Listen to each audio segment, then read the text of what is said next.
try to get a hold of it. So in that way, my future kind of directed itself. And it wasn't until a few years working in the industry that I realized that I not only liked to do it and enjoyed many aspects of it, but B, that I could do it. I mean, it was years before I even thought that I had the confidence enough to do this kind of stuff. And as I was working, as I was getting jobs, and as I was on television, and as fans were coming up and going, "Hey, I love watching your show," I'm still going, I don't know what the hell I'm doing. So I was into my early 20s when I figured out, I was like, okay, I can do this. So it took a while to build that confidence up. That being said, that if that had never happened, where would I be? I don't know. I would probably have something to do with water. I've always liked being on the water, being near the water, being, I jokingly say sometimes that I'd be a fisherman. I don't know that that's totally a joke. Maybe a sailor of some sort, I don't know. I could certainly cuss and drink like one if I need to. Yeah, there's a lot of different avenues and roads that I wonder about. I would hope that I would have found something that I was good at and that I enjoyed and that I was passionate about, and whatever industry that may lie in, I think that would have been the most important thing to me, is to at least enjoy my job, whatever it may be. And thank God that I do, and I'm continuing to, so. Thanks very much. Thank you. Hi.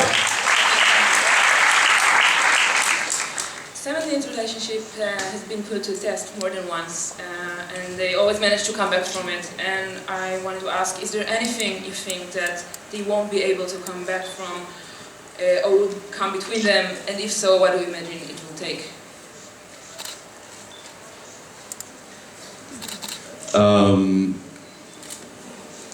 I think the only thing that could ever ruin that relationship, that Sam and Dean, is if one of them gave up on the other one. But I don't ever see that happening. So I don't ever see that relationship ever being put so far beyond a reconciliation that it would break. So, but that's the only thing I could see, is that as one literally wholeheartedly walking away from the other one and turning their back and leaving them. Because I think they dabbled with that in the past. Sam tried to move on after Dean left, and Dean was like, "Make me a promise, go and live your life." But we could see that Sam struggled with that because he could never really let go. And we've seen that back and forth, and I think that that's one of the things, going back to what I was saying a second ago, like, they just never give up on each other. And I think that that's the nucleus of what this show is. So if that was going to ever break, it would take that. Thank you. Yeah, thanks. Hi. Hi. First, thank you for being so amazing. And second, my question is... You're welcome.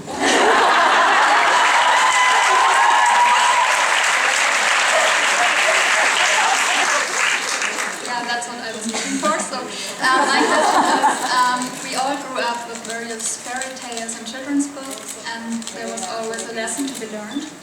And if you had to write a children's book, what would it be about, and what would the message be?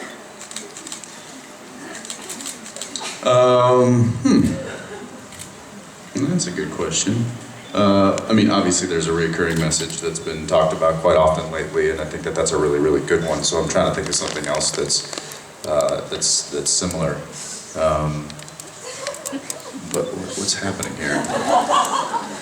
Oh, just pictures. So we have staff crawling on the ground down here. A children's book. Children's book. I gotta say, I've always liked the bear children's books, like just something that has to do with bears. you know, there was the Goldilocks, right? And then you had the Berenstain Bears, and then you had Winnie the Pooh, and I don't know, I was always a bear fan.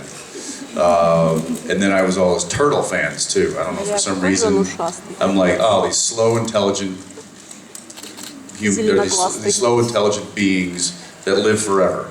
I love them. So it would probably have something to do with one of those two animals.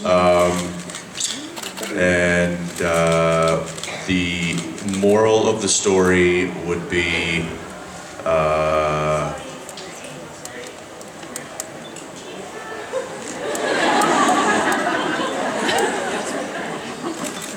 don't go blank in front of an audience.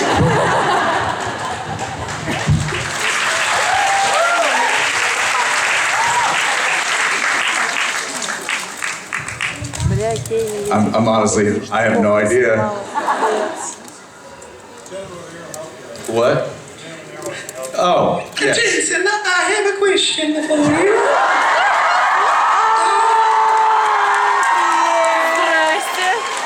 Sometimes it's clear you work with very big actors and wonderful people, but we want to know of all of the producers and writers on the show, which is your favorite?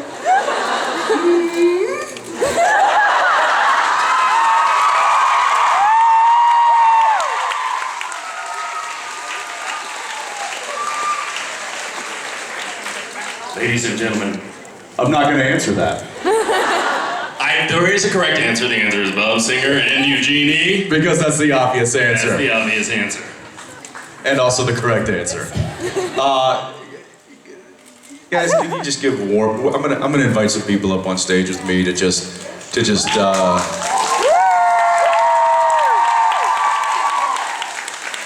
gonna do one of two things. They're going to help me not go blank like I just did, and they're also gonna help me give you back the love that you deserve. So can I ask Bob Singer and Misha Collins to come up here?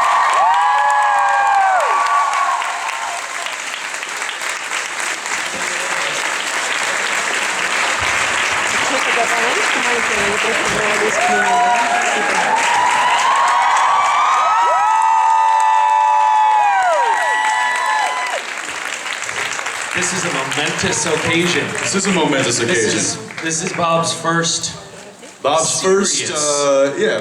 First time to be scheduled to come on and share the deepest, darkest secrets of Supernatural. Because if there's one man that knows them better than any at all, it's this one right here. Maybe. Hi Bob, how you doing? I'm doing okay. How you feeling? I'm a little nervous. This This is a rough crowd, by the way. They tear you to pieces. and a big crowd. Wow. And a beautiful crowd. Yeah. All right, calm down. And I'm sensing they're not really here. They're not all here for me. There might be one or two here for Misha. How many are here for me? How many are here for Bob?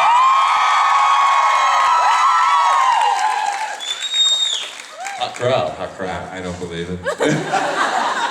Anyway, I thought, and the reason I wanted to come, and I know you come to see these guys, and they're special, is that maybe I could give you just a different perspective from what the actors do. If you have any questions about the writer's room or what it's like to direct these guys, or just Everyone's We probably don't want to get into that one. so that'll be my purpose. So fire away, and if you have any questions for me. Let me say to this young lady here, I apologize about the moral of the story. I will think about that, and I will find you. I think I can recognize the outfit. So yeah, I'll see what I can do there. Did we walk in on you just going blank? Yeah, Is that what we did. happened? That doesn't happen that often, just so you know. But you were like this. She really was in a stumper? What happened? A logic puzzle? Yeah, the logic puzzle was if you could write a children's book, what would the moral of the story be? sorry. Yeah, Yeah, you did it. You stumped me. that is tricky because Congratulations. he raises immoral children, so It's true. It's true. So, all right. Well, we're gonna swing it over here and fire away any question you want. But maybe remember, we should sort of set a remember ground the boss is here. here. I think really all the questions should be Bob oriented because I mean the truth is this is a rare Certainly is a rare treat, occasion. and let's take advantage of it. there's a lot of questions that we field, from time to time, where we're like, I don't know, like you'd have to ask a writer, producer, director, person.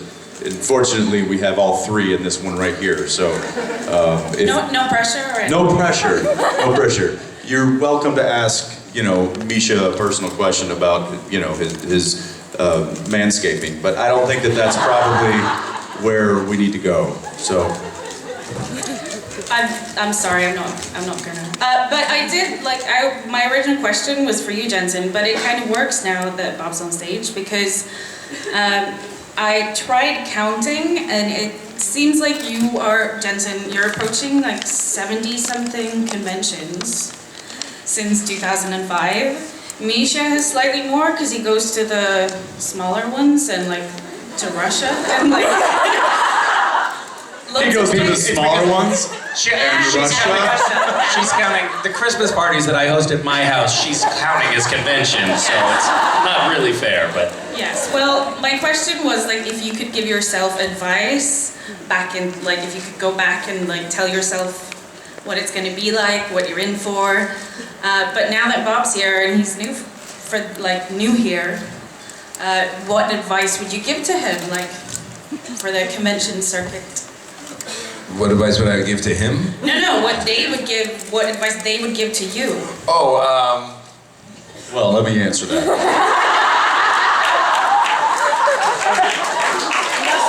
Bob, I got this. I got this.